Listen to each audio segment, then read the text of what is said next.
Buddhāvataṃsaka Flower Ornament Sutra.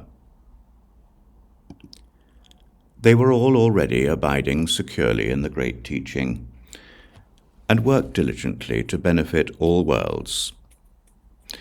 There were also innumerable kings of the heavens of vast results, led by such as Banner of the Delightful Light of Truth, Ocean of Pure Adornments, Light of Supreme Wisdom, Independent Wisdom Banner, Delight in Tranquility, Eye of Universal Knowledge, Delight in Use of Intellect, Light of Intellect sown with virtue, Undefiled Tranquil Light, and Vast Pure Light.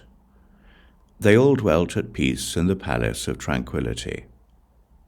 There were also countless kings of the heavens of great freedom, led by such as Sea of Subtle Flames, Light of the Name of Freedom, Eye of Pure Virtues, Enjoyable Great Intelligence, Freedom of Immutable Light, Eyes of Sublime Adornment, Light of Skillful Meditation, Delightful Great Knowledge, Universal Sound Array Banner, and Light of Fame of Extreme Exertion.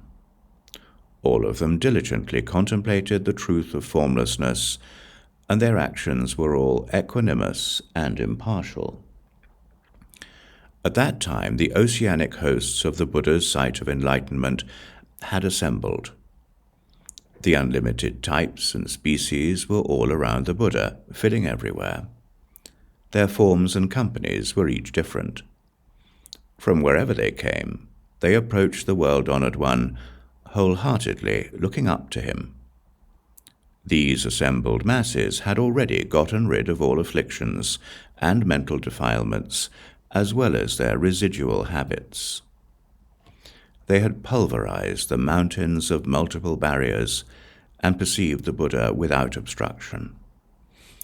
They were like this because Vairochana Buddha in past times, over oceans of eons, cultivating the practices of enlightening beings, had received them and taken care of them with the 4 saving practices of generosity, kind words, beneficial action, and cooperation.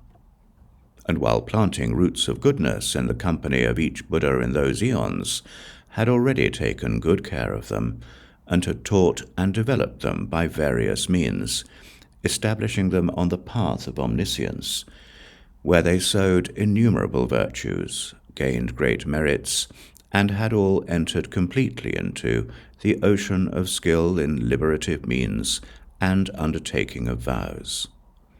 The actions they carried out were fully pure.